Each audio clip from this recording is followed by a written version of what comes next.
That's not Damian, that's Scott over there. So why is Scott up here? This is my talking about talking. Scott is an organizer of this lovely conference, and he's an experienced speaker. And when we started talking ourselves, we realized that it might make sense to co-present on this topic. So I'm going to turn it over to Scott so he can start by introducing himself. While he's doing that, here are some ways you can get a hold of Scott if you're so inclined. Here you go, Scott. Nobody ever wants to talk to me. Okay, maybe Patrick, but he doesn't count. So, the reason that we're here is Damian and I both put in talks about talking. We have very different approaches. And, well, Jim didn't want to have two talks on talking. You're playing that guy. No. We have very different approaches. Damian goes over things in a big picture way. Mine is much more I'm having a problem with X. This is what you do to fix it. When you're dealing with this situation, you're dealing with that situation. That's more my spiel. And Damian's going to explain to you a much bigger picture, much easier to understand, probably much more applicable to what you do. I have been speaking, and yeah, I don't want to admit my age, so we're just not going to say that part. But I have talked to a lot of groups on a lot of different subjects, and sometimes I've managed to do it without making a fool of myself. Not usually though. But anyway, I will turn this back over to Damian, and we can get started. Thank you, Scott. All right, so this is my slide, how to get a hold of me. If you're close by, you can use the bottom right way there, bottom left. Okay, so a little bit about me, just so you know who's standing in front of you. Taught myself BASIC in 4th grade on a TRS-80. 19 years old, I dropped out of Ohio State University, started in the QA department at CompuServe. Next 25 years, I did software testing, mostly automation, functional and performance automation. For 25 years at 15 different companies around Central Ohio. I've been a full-time employee, I've been a salaried employee. I help run the QA of the Highway Conference in Columbus. It's coming up in February, QAthehighway.com. Other relevant thing that is relevant to today's topic is I have improv experience. About 12 years ago, I took an improv class that led to another, and I trained for a year. After that, I helped form a group called Parlor Tricks, then joined a more established group called Fake Bacon. I've performed hundreds and hundreds of improv shows at comedy clubs and corporate engagements and outdoor festivals and lots of bars where people are booing you from the back. And so that will become relevant in a moment. But anyway, moving on. This is talking about talking. How many of you have read the abstract today? Not all the hands. For shame, for shame. You're here, not sure why you're here. All right, so this is the abstract. About 1 year ago, I began speaking professionally, roughly. About 3 years ago, I began speaking at conferences and corporations around the world, doing it as a business. I started my company, Ineffable Solutions, to do it full time. But I started speaking 40 years ago. I'm 46 years old. Everyone has a lifetime of experience in speaking and talking, so speaking on stage in some aspects is not a whole lot different than just talking. So you say, boy, I'm really nervous about being a public speaker. It's not that much different than if you talk to a friend, a family member, or a stranger. It's very informal. I'm going to cover 3 things today: why, what, and how. Why, I think it's important to start with the why, understand the reasons and purpose you do things that can better help you understand what to do and how to do it. So that's it. We're just going to cover those 3 things, but I'm going to rely heavily on you to, many are smarter than one, so I want to hear your thoughts and opinions, and I'll get things rolling. It's going to be really a facilitated discussion. But before I get into it, a couple questions. First, I want to gauge the audience. 3 choices, lots, some, many, regarding speaking experience. How many people here subjectively would say you have lots of speaking experience? Show of hands. Okay, a few of you. We've got one of these hands, one of these. All right. How about some? You've spoken a little bit, some here and there. All right, more hands. No speaking experience. The rest of the hands should go up. Okay, so there's a few of you that have never spoken before. That's great. I hope that all of you not only offer some insights and opinions and thoughts, but also get something from this. Whether you're experienced or novice, I think that you can take something away. So let's start, like I said, why I began speaking at conferences and why you might too. I think if you understand why you do things, it helps you understand what and how to do them. So if you think about cause and effect, if you study causality, it's never a one-to-one relationship. It's always many to many. So there's many reasons that everything happens. There's many reasons that I do things. One reason for me that I got into public speaking is because it's meaningful work. Now, meaning is different things to different people. For me, meaning was making a difference in the world, helping people become better. So that was one way. If I go to a conference, most people are at conferences. Some are there because their boss said, go to this conference, but most people are at conferences because they want to learn, they want to improve, they want to grow, and that's some way that I can help them. I can deliver a message that helps people learn and grow. So it provides me meaning. Another reason I do it is I get meaning out of it from learning. I learn every time I develop a new talk, every time I talk to others at a conference, whether it's during a session or outside of a session in the hallway track, I'm learning, I'm getting something out of it. Another reason, it makes me feel good. To some degree, there's a selfish aspect to this. I like being on stage and hearing applause. There's nothing wrong with that, but it's another reason I do it. So I'm getting the ball rolling with why I chose to speak at conferences. Those are a few, but I'm interested to hear your reasons, and Scott, I definitely want to hear why you speak. Don't you want to hear why? I do.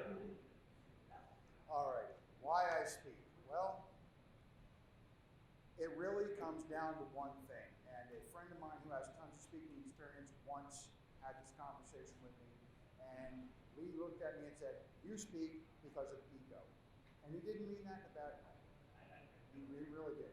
I'm going to tell you a horror story here, and I'll make it as fast as I can. Back around 2000 something, I had to speak over New Year's Eve and New Year's Day. So I gave one talk on New Year's Eve, and then we all went to the party. Okay? And some genius decided that the talks on New Year's Day were supposed to start at 10 o'clock in the morning. Yeah, we'll put that one in lessons learned. So I come crawling in, bleary-eyed and bristle-tailed, at 9 o'clock in the morning, and I'm trying to get my eyes to focus. Now, the day before, I had given a talk about how to do X, Y, Z. It doesn't really matter what it was just something that people had a hard time figuring out. And a lot of people had anguished over it, had a really hard time with it, struggled with it. So I come in, my head's hurting, I'm trying to find the coffee. Next thing I know, this woman comes running across the room from about where the banners are, screaming, I did it, I did it, I did it. I'm like, what? Next thing I know, there's this airborne 5'6" brunette that I have to catch.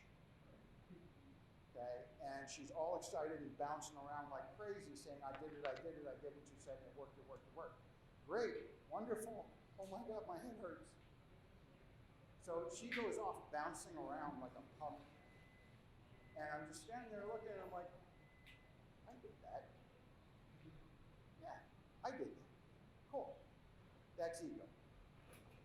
Okay? It's not big head.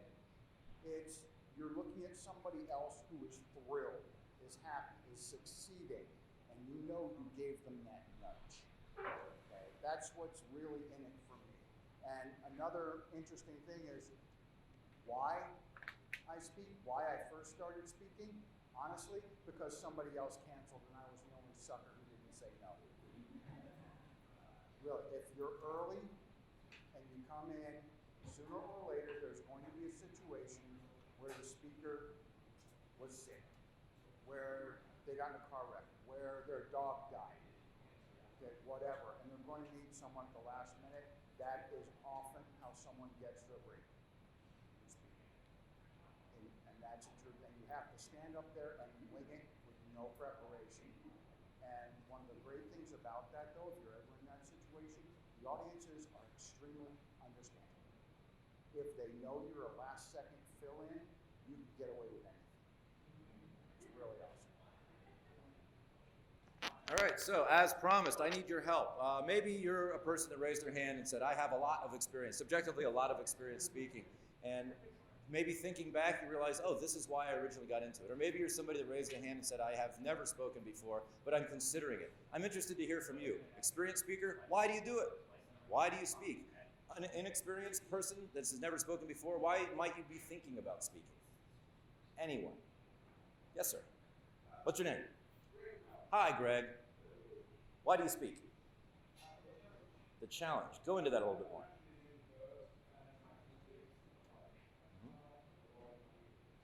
So it's a way of facing your fears, facing anxiety, facing your fears, challenging yourself. Horrible reason, get out. No, it's a wonderful reason.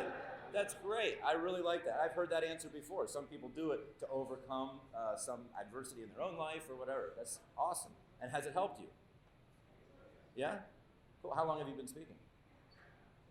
10 years. Awesome. Great. Yeah. The challenge is becoming less and less, I assume? Good. You're compartmentalizing. Okay, good.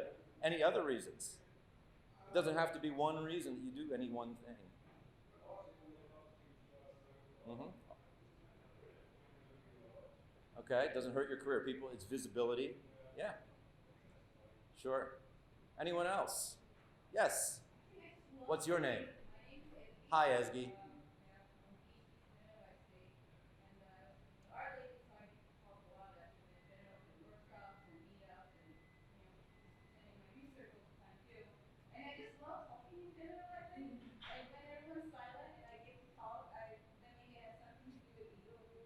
The sound of your own voice.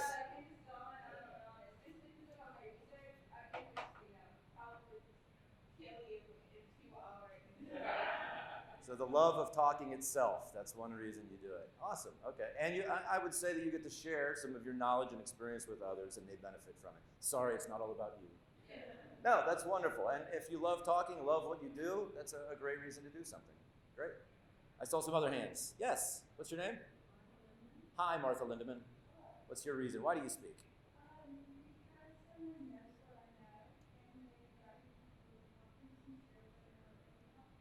Okay, so someone knows that you're experienced and knowledgeable in some area and they ask you to come and share that with others. Talk more about that if you would.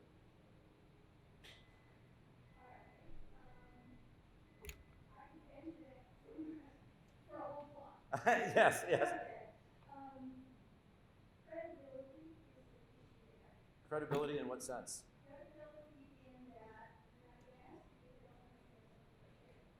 Okay.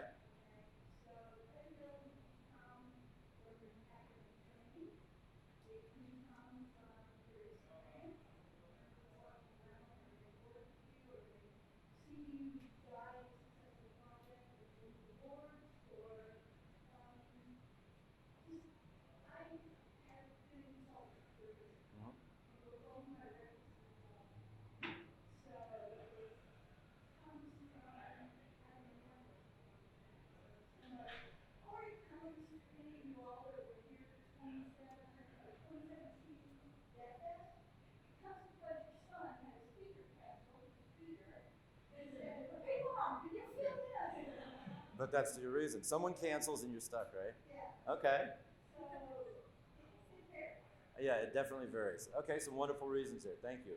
Anybody else want to share? Yes, what's your name? Hi, Trinali.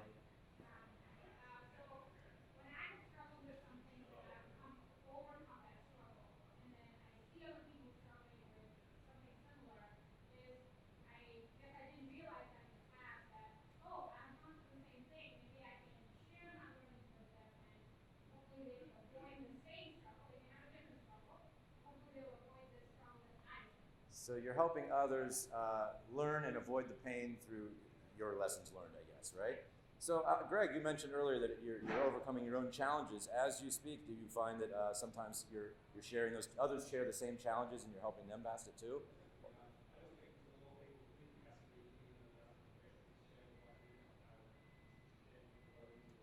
Okay, excellent, good, good. Any other whys? Yes, what's your name? I know you, Asta. Hello, Asta.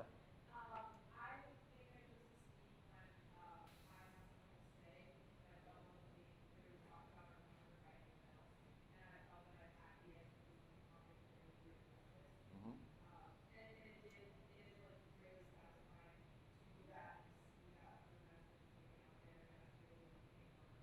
Yes.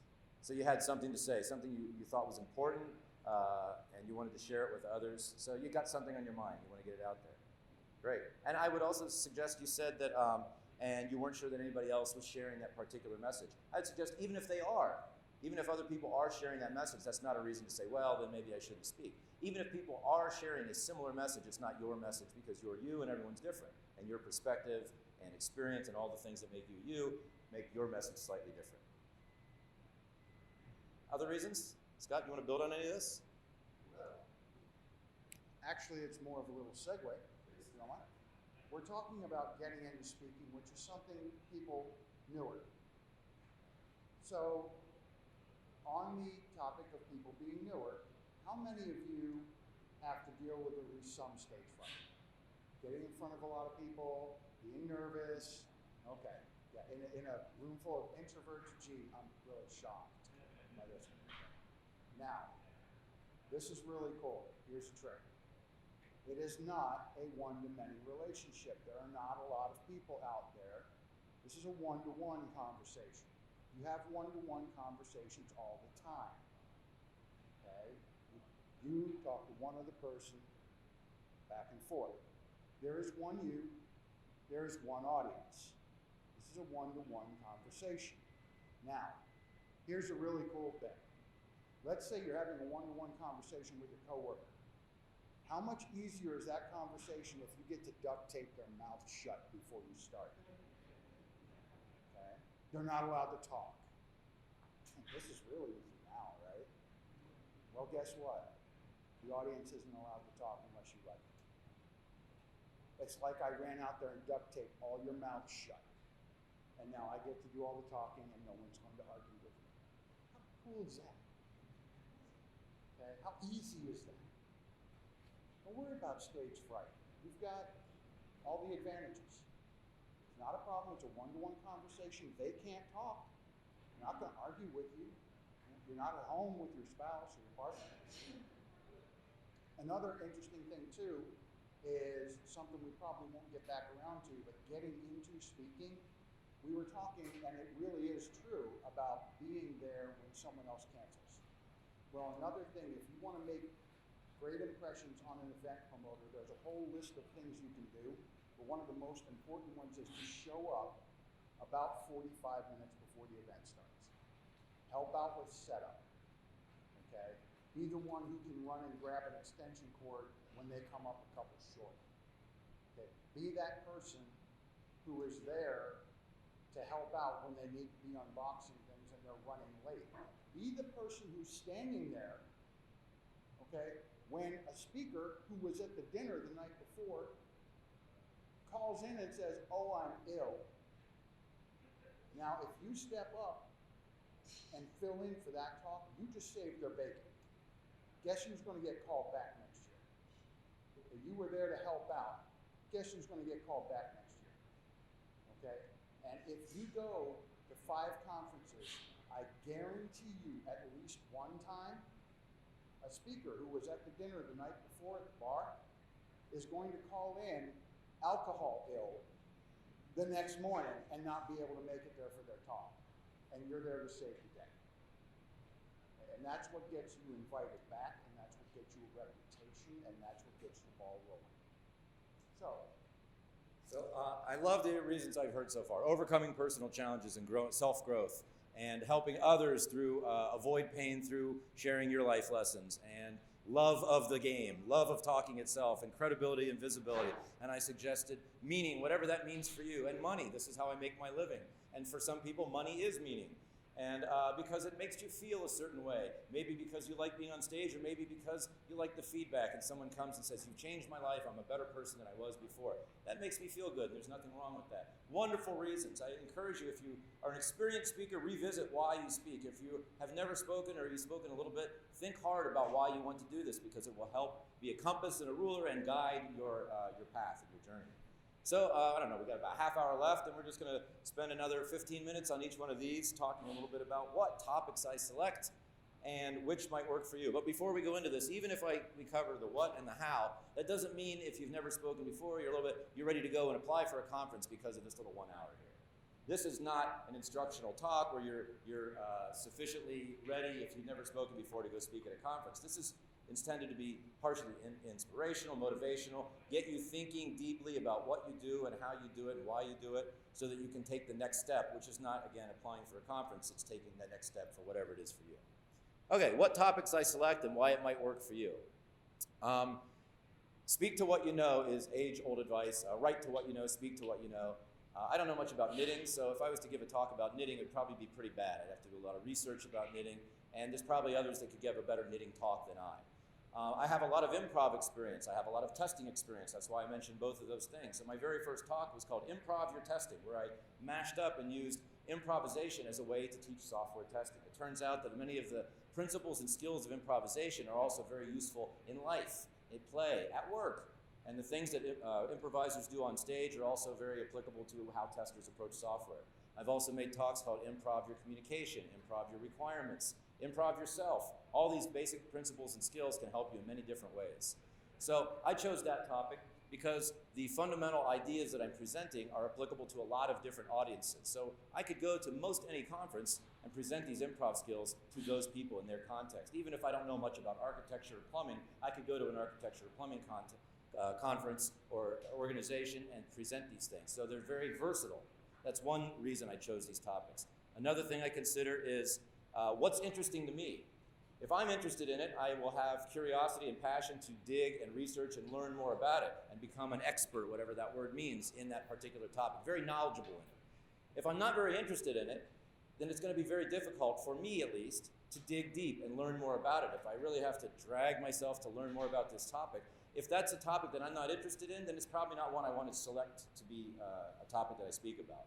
Also, I have to consider if it's interesting to others. Maybe I'm very passionate and interested in something, but it's not going to be interesting to other people. Well, then it's not going to be a talk that's accepted at conferences. It's not going to be a talk that corporations want to hire me to come in and do full-day trainings on. So I have to consider many different facets. Am I interested in it? Are others interested in it? Is it applicable? Do I have knowledge in it? Those are just a few things on how I choose the topics. Scott? Start thinking about you. Absolutely. Absolutely. Now, you mentioned if it's something you're interested in. Okay, being interested in it is very, very important because the energy of your excitement carries through. Okay, I have seen times when a speaker will go into a room and the energy is flat and they're flat and they walk out and they grumble about the audience. You know what? It's not the audience, it's the speaker. The speaker creates the energy in the room. All right? Now, you want to speak about things that you're interested in. There is a word, though, for times when the speaker is not interested in what they're talking about and the audience is falling asleep. It's called a budget meeting. True. So another thing that is very important, kind of getting into a how-to again, and this is the difference between our styles. Okay, I'm looking for concrete things that can be done. This is just the way I am. When it comes to speaking to what you know, that's an excellent opening to the fact that you need to speak about things you understand very well. Because what happens is you get hit with questions. Okay, now, if you have created a talk and it's very rigid, the only time I bombed horribly, I spent 5 months polishing a talk for a national conference, and I made it like a keynote from start to finish. But this wasn't a keynote, this was a talk where people could ask questions. And I got asked a question I wasn't ready for about half an hour in. And I spent the next half an hour reeling very badly. Now, if I would have just talked about something I knew, kept the slides nice and general, and played it loosely and by ear, then no matter what comes at me, I can roll with it. And I can roll with it especially well because it's a topic I know. If you pick something that you're not really well versed in and you just try to research it, you're going to understand every single point that you've researched. And the minute you get a question that is something else, you're in deep trouble really fast. Okay? And another thing though, if you get asked a question that you don't know, there's an easy way to handle this. It's a two-step process. 1, be honest. Saying I don't know is fine. There's nothing wrong with it. In fact, it gets you respect from the audience because you're willing to step up and say I don't know. You're not too prideful to say that. The other thing you do, open a Google Doc right there on your computer at the time. Get a share link, then go to tinyurl or bit.ly, make a short link. Have everybody copy down that short link. And you say, I'm going to check into this, and as soon as I have the answer to this tomorrow, I'm going to put it in that doc. And everybody can go and see it. Now, is everyone going to go and check it out? Of course not. But the people who are really interested in that question are. And they're still going to get their answer even though you don't have the answer while you're standing in front of them. Okay? So those are a couple of things that are important about speaking to what you know, why it's important, why the energy is important, the excitement is important, the fact that you need to be able to roll with it when unexpected things happen, and what to do when you get hit with something you don't know. All right.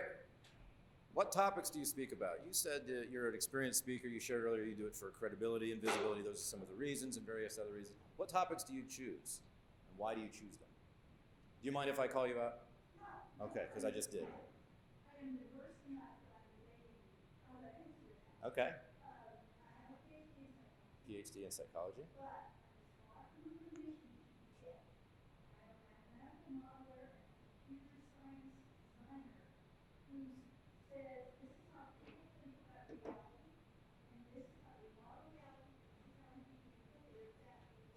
Well, we got to talk. That sounds very interesting. Yes. Okay.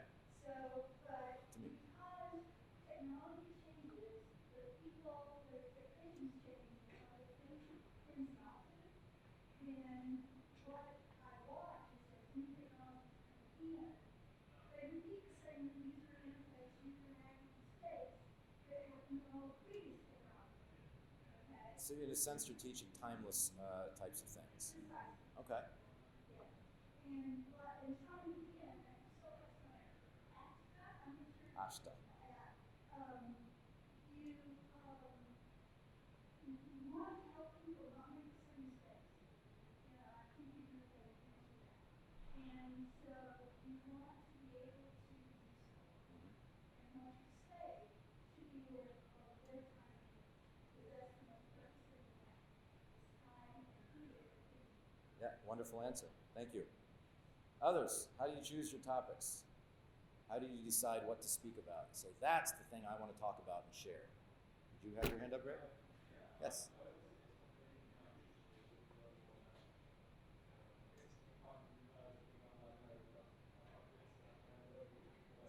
No, that's a why sometimes. People say, this is a topic I don't know much about, and rather than just learn it for for whatever reason, just to be more knowledgeable, I set a goal of making it into a talk, and that's the reason.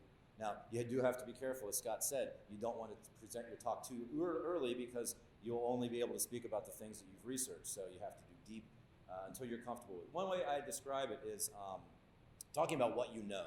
Know is a very philosophical concept. What does anyone know? If I asked anyone in here, what did you have for breakfast this morning?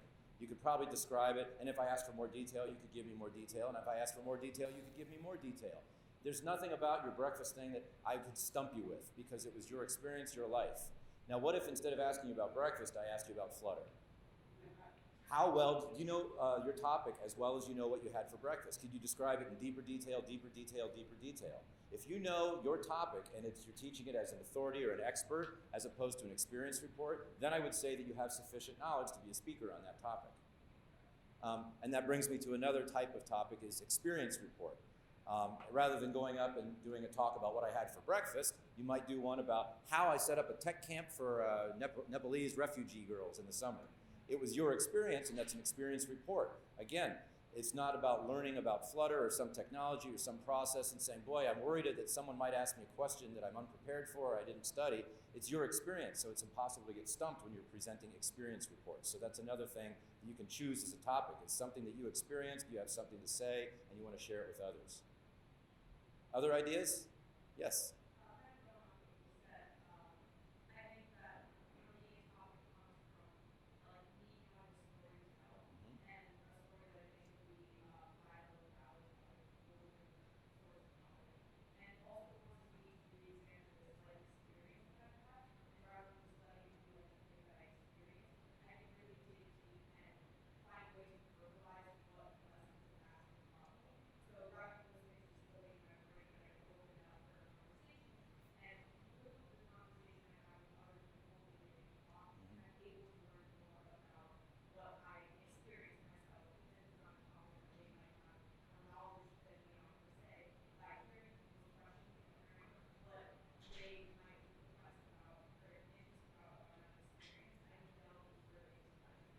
I like that. So in developing the talk, even if it's an experience report, you're hearing, through conversations, you're hearing and others are sharing their perspective, and you're learning and growing and understanding it at a more deep level yourself. Sometimes I think about talks in a sense as a sword, and sometimes folks are helping me refine and sharpen that sword, and sometimes I'm using the sword to cut open minds and provide knowledge. So it just depends. Sometimes I'm not getting any insight, but sometimes I'm gaining insight, and that's the difference between sharpening and using a sword. Other topics that people choose and why you chose them? And I think that there's a lot of bleed over between what you choose and sometimes why you're choosing it. What topics do people speak about? Yes, Esby.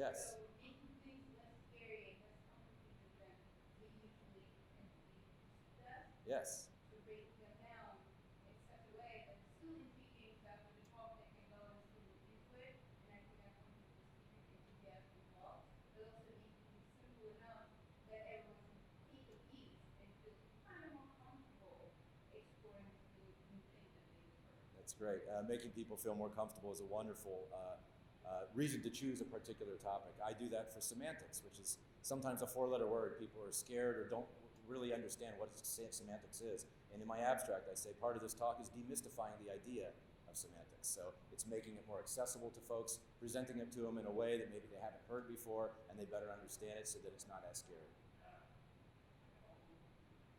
Any others? Do you have something? It's kind of a segue, but one thing you also want to keep in mind when you're picking a topic, you don't have to be the world's greatest expert, okay? You have to remember who your audience is. You just need to be able to teach them something they didn't know, or even just show them something they already knew from a different angle that makes them think. And the thing is that you think you have to teach everybody through your whole talk and everything has to come off great. No, not at all. Not at all. Okay, first of all, you know what the definition of an expert is? Okay, an expert is someone who's been doing it 20 minutes longer than you have. Okay, if they've been doing it 20 minutes longer than you have, then compared to you, they are an expert. Which leads me to two other things. Experts in your audience, okay? Now again, remember, you're there just trying to show your audience one or two little things that they didn't know. They want to come out of it having gotten something, so you don't have to be the world's greatest expert. But let's say you look out there in the audience and you see the world's greatest expert. Oh hell. I'm giving a Flutter talk and Eric Seidel, the leader of the Flutter team, walks in and plops his butt right down there. I'm like, oh God, if I say one wrong thing. No. Not at all. Not at all. Number one, experts have been where you are. They know better. They're going to cut you a break. Number two, you don't have to teach them a whole bunch.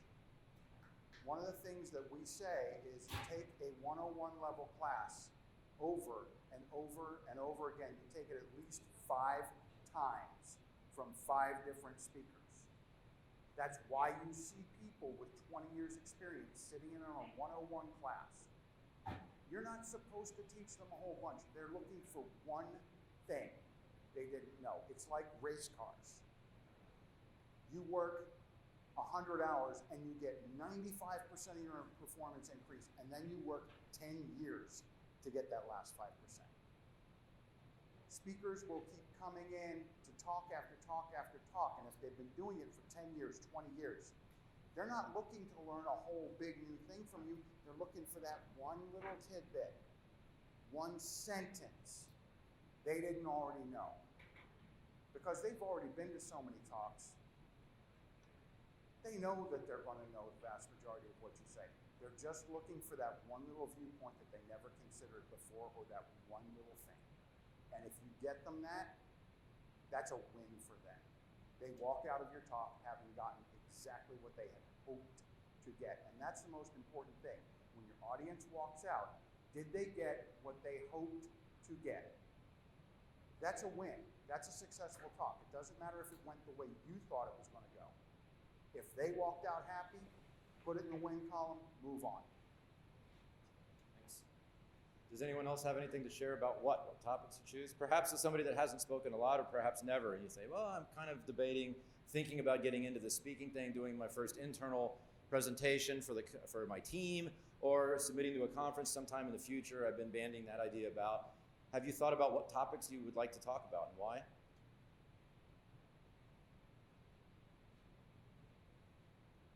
Anyone want to talk about anything in your program?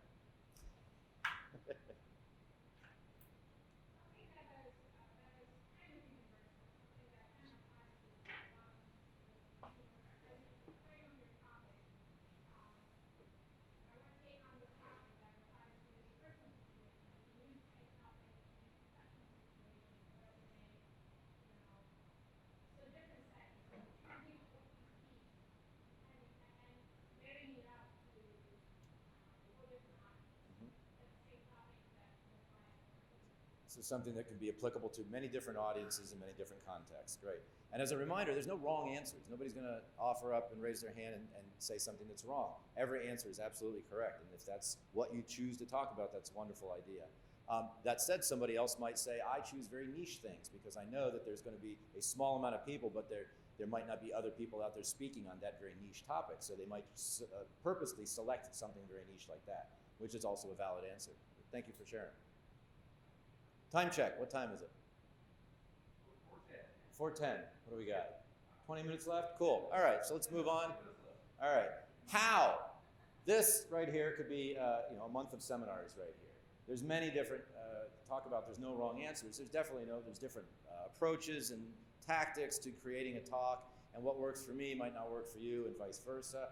How do I create a talk? And this is about creating a talk. It's not about delivering a talk, but we can mishmash that up if you're interested in hearing some tips and tricks from Scott about being on stage and delivering it. But how do I create a talk and how do I develop ideas? So once I figured out why I'm doing this thing, why I want to public speak, and I figured out a topic that's interesting to me, interesting to others, I know something about it, I say, okay, how am I going to take this idea and this knowledge and make it into a talk, a presentation? My method is stinks, but it works for me. I start with a Word document, and I just start writing out an outline, just simple bullet points. And I put just a simple outline, and then I indent, and I put some more meat in there, and I indent further, and a little bit more. And as I'm writing out the outline, I'm finding relevant links, and I'm cutting and pasting, and I'm putting in references and URLs and all these different things until I get 3, 4, 5 pages of an outline. At that point, it gets pretty unwieldy. So I open up PowerPoint, and I start to lay out a very, very basic structure. And I just put placeholders on each slide. Here's what I think I want to talk about first and second and third. And I can't talk about number 4 before I've talked about 3, 2, and 1 because it won't make sense. So I try and move things around. And I just put placeholders in there. And then I put notes in the notes pane of PowerPoint. And then as this thing gets more and more unwieldy and it gets more and more messy, I put that to the side and I create another PowerPoint. Now this is usually ends up being the final PowerPoint that you see behind me. And that then is more where I start thinking about what images I want to put on, what types of, what the message is. I think as an actor, I've done theater, so the through line, the consistent message. If I could sum up my entire talk in just 1 or 2 sentences, what would that be? And can the first part, the middle part, and the end part of my talk all be brought back to that singular message? So I make sure that there's consistency. And this is my method. Boy, I don't suggest you follow that unless you like it, unless it sounds good to you. There's many, many different methods that people use. Some people use mind maps, some people record themselves and listen to it over and over. So there's a lot of different approaches to creating and taking an idea and making it into a presentation. A lot of different tools. I'm just getting the ball rolling, but for speakers, let me know, how do you take an idea and turn it into a presentation? The main way I do the how is I try to do an outline. Once again, as I said, if you over-plan, you're locking yourself in. You're gonna run into trouble. So a nice basic outline. Now, it doesn't have to be quite this basic, but as one gentleman said, the slides are not there for the audience. The slides are there to they're there to remind you of what you need to say. Those are not for the audience. We're for the audience. You should be listening to us, not reading that. If all you're doing is reading that, and all you're doing is reading off your slides, you could have given them the URL and told them to go catch another talk while they can. So that's a waste. It's a waste of your audience's time. That said, we're going to do a little confidence-inspiring thing, okay? I'm going to tell you a secret, a big secret. Number one, when you start out, you're probably going to start out with a meetup group, not with a huge conference. So that's actually pretty cool. There are pros and cons to the fact that you're going to be speaking in front of people you know. One, you're terrified of making an idiot of yourself in front of people you have to face later. But the other thing too is they know you and they're sitting there thinking, wow, I'm glad I'm not the one up there. So they're going to cut you a break. They really are. Another thing, when you're new, you really have a tendency to over-prepare weeks ahead of time. And then you finish your talk. And then you say, glad I'm done with that. And then you look at the talk 2 days later and you go, oh my God, no. And you tear your talk all the way apart. How many of you have written code, gone back a week later, looked at it and said, oh my God, who wrote this crap? Oh yeah, I did. You do that with your talks too. You will do it. So, one important point. Now, I hate saying you are or are not a real anything, but there's a bit of a joke. You're not a real speaker until you find yourself with your laptop on your knees, desperately trying to finish your slides in the Uber on the way to the event. That's when you're a real speaker. You ask anybody out there on the national convention circuit, they will tell you they have finished slides on trains, they have finished slides in vehicles. It happens. We were in London, a friend of mine, Simon and I, we were speaking at CodeNode. There were two speakers that night, a friend of ours, Raph, and then Simon and I were doing a code presentation. So here we are, Simon is out in the bar at CodeNode. Like, have you ever seen that GIF of Kermit the Frog? That was Simon. There I am, I run into the back of the room where our buddy Raph is speaking, and I'm like, so, this is normal. Don't freak if it happens to you. You're not experienced until it does happen to you. Okay? It happens to everybody. So laugh at it and just keep going. Anybody else that has spoken before, little or lots, want to share how you go about taking an idea and presenting it? Yes. Kinesthetic, can you explain that?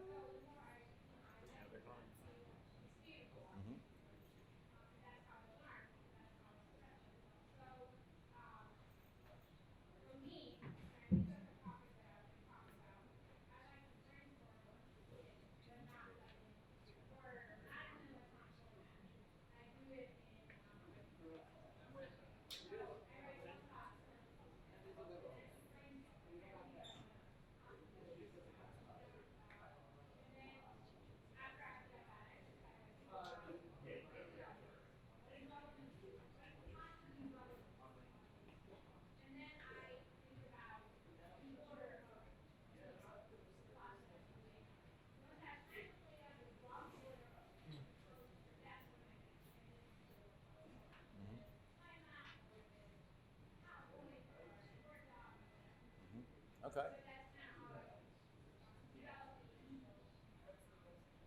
I can see how, yeah, okay, so kinesthetically speaking, I can see how Postit Notes would help you with your method because you get to touch and move and feel, and it helps you better plan it out. Great. Others? Yes? Mm-hmm. The words come last?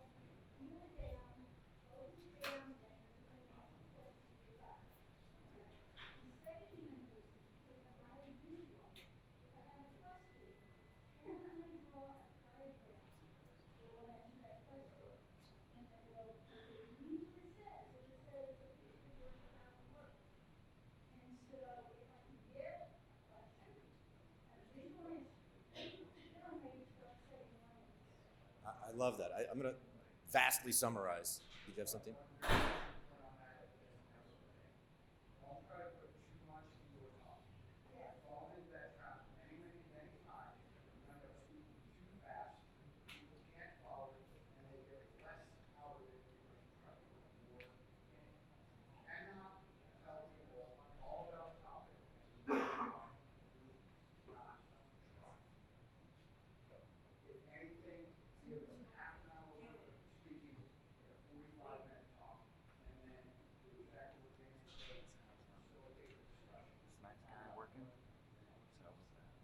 So yeah, exactly. I'm gonna talk about that and build on what you said. Vastly summarizing, you look at all of the individual slides and the ideas presented on them, and you summarize them into a question or a singular idea. Is that Yeah, I've got those two. for each slide? Yes, correct. And then also you use some visual representation, because some people learn by seeing, some by hearing. Sometimes an image along with a spoken word can cement a singular idea in someone's head. They think Apple and they heard you talk about this thing and they remember.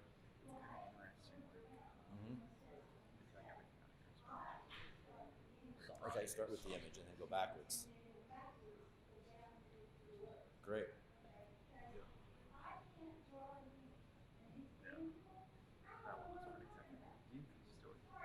Yeah, I love that. So I not only speak professionally, but I also mentor and otherwise help other speakers at various experience levels. And sometimes it's as simple as helping them make their slide deck better. They're happy with their talk, they're happy with their presentation style, their message, their content. Their just slide deck stinks and they want me to help. And I'm an artist, so I draw and I help with fonts and colors and these types of things. Sometimes they actually want help developing the message. And one thing I do is after I meet with the client, I sit down, I say, give me your presentation as you would at a conference. If you've given it before, if you're about to give it, I say, I want you to, your next homework is go home and take your, whatever, 73 slides that you have in your deck. I want you to write no more than 2 sentences that summarize each single slide. And they say, but I talk on this slide for 10 minutes. I'm like, well, tell me in 2 sentences the singular idea in that slide. So that's one thing I do, and it's a very, very difficult task, but it also helps them refine their message and figure out what they're trying to say per slide. The other thing I use is I take a lot of the text off. Now, sometimes text is necessary, charts and figures and graphs, but generally, if it's an idea that can be represented with some image, that's far better than putting a whole bunch of text on screen. So I also try and replace text with images. Now I go forward rather than backwards this time. Is that a time thing? Are we running out? 0. We're out of time. So now I hope your creative juices are flowing. Again, start thinking about why you want to present, what topics you're going to pick, how you might take an idea. Thank you very much. I'm Damian. That's Scott. Thanks for joining.